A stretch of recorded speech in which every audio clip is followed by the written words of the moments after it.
pwede ba nako i-appeal ang prayer sa handbook kanang entrusted our home to Mary's help kung magrosary ko?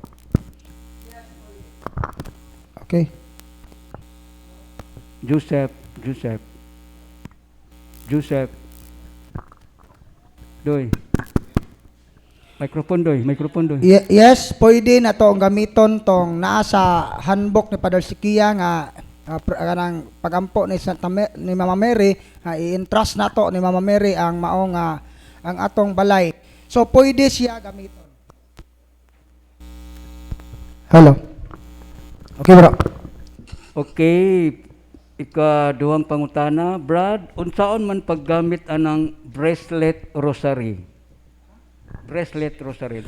Bracelet nga rosary. Saan siya paggamit?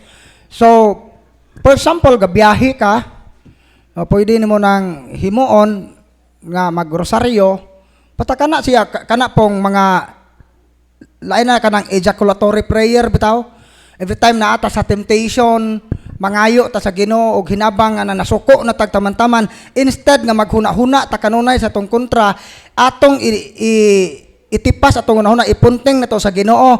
Mao na mo gamit ta ana nga mga prayer moingon tag my Jesus mercy, I love you Jesus, I love you Mama Mary, kana may nga na ba ejaculatory prayer o kini gitawag atog aspiratory prayer. Pwede na to gamiton ang bracelet rosary. O labi na to mga tao nga nag-struggle bitaw sa addiction sa pornography, addiction siya sa tagay, daghang mga negative thought, magamit na to na siya nga kasangkapan nga ato mohimog pag-ampo. O pwede siya sa rosary or any prayer kanang gitawag tog ejaculatory prayer, effective na siya. Prayer na traditional na nga prayer sa simbahan pero wala naghimo karon. Mo nang angay to nang ibalik, example ana, Jesus I trust in you. Kanang moingon ta nga my Jesus mercy, kanang Lord have mercy, Christ have mercy, kanang mga ingana nga prayer mugbo nga pagampo nga nangayog hinabang sa Ginoo. Nya kana pong mga aspiratory prayer, mga pagdayeg ug pagpasalamat sa Ginoo. I love you Jesus, I thank you Lord Jesus, praise be Jesus and Mary, pwede na to na gamiton. So pwede siya gamiton para sa rosary o sa gitawag na tog ejaculatory prayer or aspiratory prayer, kanang bracelet nga rosary. Mo nito ba? Okay. Follow up nga pangutana, Brad. Pwede ba ng bracelet rosary ipasuot sa batang masuso? O kanang sibo pod sa iyang kamot. No, kanang sibo ra pod sa iyang pwede ra kay sacramentals man na siya. Mas maayo pa na kaysa anang imong naay murag bujangjang bitaw nga kolor ng puwa og itom. Okay, protection sa buyag. So, mas maayo pa ang mga sacramentals or kining brown scapular. Pwede nimo nang ipasapungan nimo apil na imong bata, investiture, i-apil nimo. Or any nga sacramentals pwede na ipagamit sa mga bata nga masuso. Pwede kayo. Okay, follow up nga pangutana or dugang pangutana, Brad. Mayong buntag, bro. Bro, mangutana lang ko about anang tattoo. Mahimo ba ng tattoo, bro, nga mahimong doorway sa akong harassment or oppression? Yes, batod pa ni Father Gabriel. Ang ani walay official teaching sang simbahan sa kanang kabahin sa tato gyud. Pero ug atong basahon ang Biblia, yan ha, 1 Corinto kapitulo 6 20 nga ang atong lawas templo sa Espiritu Santo. Mo ni gyudra, wala ba kamo masayod nga inyong lawas mao ang templo sa Espiritu Santo nga nagpuyo diha kaninyo nga gihatag sa Dios kaninyo? So ang atong lawas na nahimong templo sa Espiritu Santo, labi panahon sa bunyag, nasumpay sa 20. Busa gamita ang inyong lawas alang sa himaya sa Dios. So ang atong lawas day gamiton na to for the glory of God. Karon ang pangutana sa pagpatato, ang pangutana sa imong pagpatato, kinsay na himaya? Ang Dios o ikaw? Kay kung pananglit, wa mapasidunggi ang Dios sa imong pagpatato. Kay ang imong napasidunggan, ang napasidunggan ikaw. So mo to kung giingon ganiha nga makasa dito pagpangawat kung atong kawaton ang dungog ug himaya nga angay untang atong ihatag sa Ginoo. So nakasa taana og sacrilege kung atong gipanamastamasan ang atong lawas. So kung kining magbugal-bugal ka aning sagrado nga lugar makasatag sacrilege, how much more nga atong lawas templo sa Espiritu Santo. So mao din na nga dili siya imposible nga maharas ka sa yawa. Pero although ang mga exorcist ningingon dili nay mga opinion sa mga exorcist o anang discoveries nga dunay mga tato nga makakos jud siya sa demonic possession kay mao ni mga rason. Una, ang ink nga gigamit gi-consecrate sa yawa. Ikaduha, ang artist mismo, satanist or occult practitioner, na siya orasyon o di ba nakigpak sa yawa, ning himo siya kasabutan sa yawa para lang musikat o tagaan siya abilidad nga makamao siyang mo drawing, madato siya, mao na nga ikaw nga nagpatato, makontaminated og apel. Or sa imong pagpatato, naay mga immoral nga mga buhat. For example, gasuyop kag siyabop aron di sakit, nakig-sex baka anang gatato nimo kay wa kay ikabayad man na bilangkad lamang kadiha kay aron lagi tatuan kag libre. So kana siya mahimo na siyang opening sa yawa. Mao na ang imong tato pwedeng makonsecrate sa evil. So mao na nga posible siya nga makakos og oppression. Although kung naamang gani kay namatikdan nga sukad ko nagpatato, nagsugod ang akong harassment, isulti na sa deliverance minister unyang palis kay naay exact nga prayer para sa tato. Maunay tubag. Okay, salamat Brad. Ang iyang follow-up Brad, napa ko na harassment nga ma-encounter kung maggamit ko og Lucky Charms protection, evil eye, chinsi og bracelet. So kung naminaw lang tali mo sa katikises ganiha nga kanang mga butanga doorway sa yawa, so naadto kay harassment. Although posible ang harassment dili physical. Wa kay sakit, healthy ka, pero ang atakihon sa yawa ang imong spiritual or emotional nga bahin. Negative kanunay ang hunahuna kay tawag demonic obsession. Kanunay nimong mahinumduman ang mga sakit nga kagahapon, controlled by negative emotion. Harassment man na sa yawa. Pero wa kay sakit, normal. Wa ka giubo, wa ka gihubak, normal ka mulakaw, pero abnormal lang kag panghuna-huna.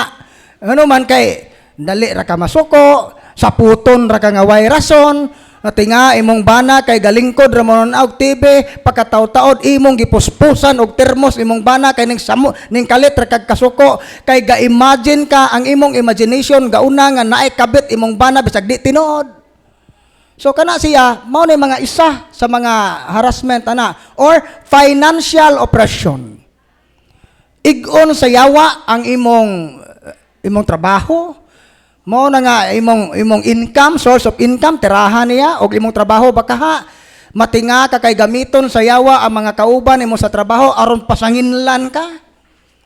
Mataktak kag kalit. So mao na mga rason ana. O di ba relational problem nga naa kay bisag asa kang dapita dili ka ikasinabot sa mga tao. Naay personality disorder. So mo na mga example ana sa mga harassment. So mo na nga kanang mga Lucky Charms tanan dili gyud na makaayo. Although muhatag ang yawa og temporary nga kaayuhan. Na siya ihatag kay aron mo trust ka nang dapita, mosalig ka di na ka mosalig sa Ginoo, pero hinumduman temporary ra na. Ang yawa di gyud na makahatag og kalipay kay siya mismo way kalipay. Og dili pod mosugot ang yawa nga ang tao makapahimos sa daghang mga kalipay kay nganuman kay di masina man siya sa tao nga magmalipayon. Although dunay mga pipila ka mga cases nga ang yawa pasagdan ra pod niya ang tao nga magpahimos sa kalipay aning kalibutana kay nahibaw ang yawa nga kining tawhana malumos na ni sa kalipay, makalimot man ni Ginoo, mamatay ni ngaway pag hinulsol, amo ning dadon sa mong gingharian sa impyerno. So mo na magbantay ta ana mga igsoon. Mo titubag. Okay, nanabay na human pagsulat pangutana? Wala? O, naabay pangutana? Gamit ang microphone. Wala? Palyo ko, Brad. Palyo ko, Dol, Brad.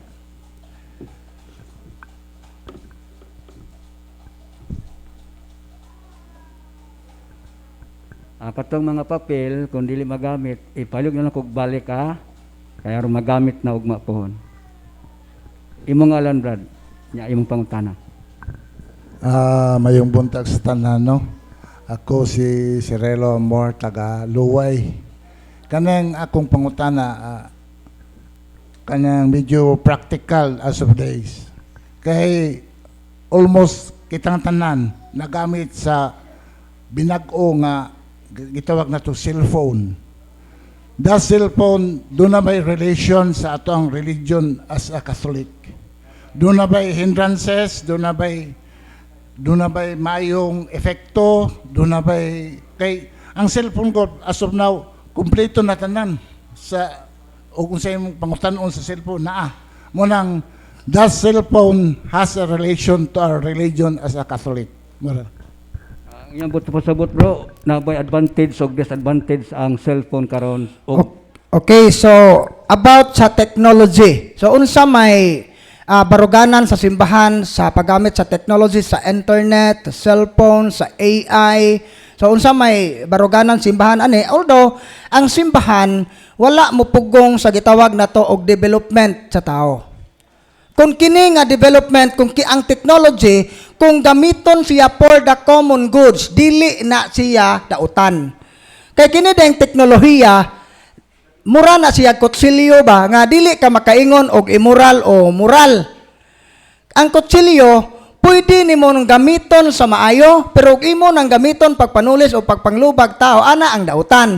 Sama nga ang technology, kung gamiton nato ni nga instrumento nga kanang maduol ta sa Ginoo kay mag-search ta para sa unsay mga document sa simbahan nga molambot tong pagtuo, dili siya dautan, dili siya hindrance sa tong pagtuo.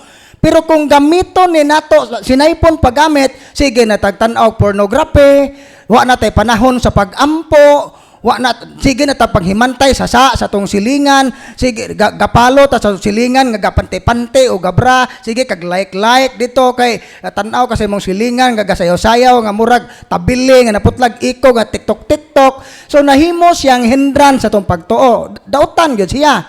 So mao na nga ang teknolohiya kinahanglan nga ato ning gamiton para sa atong kaayuhan o para sa common goods. Pero kung gamiton nato ning sinaypon nato naa nato ang pagkontrol niini. Sama sa sundang og sa kutsilyo, naa nimo ang pagkontrol. Gamiton ba ni nako sa maayo o gamiton ba ni nako pagpanigbas og tao? So depende na nimo og unsaon. Mao ra po na sa technology, ana siya mahimong hindran sa pagtuo kung ang technology gigamit nato nga nahilayo na noon ta sa Ginoo. Mao tay tubag. Okay, so kinalang Japon og parental guidance. Okay, nabay dugang pangutana. Time check, 11:30. Wala na? Pangutana sa papel. Wala na, bro? Wala na yung matana. Okay. Dini na tapos natong open forum. Wala na yung utana. Dagan salamat sa mga tubag, Brad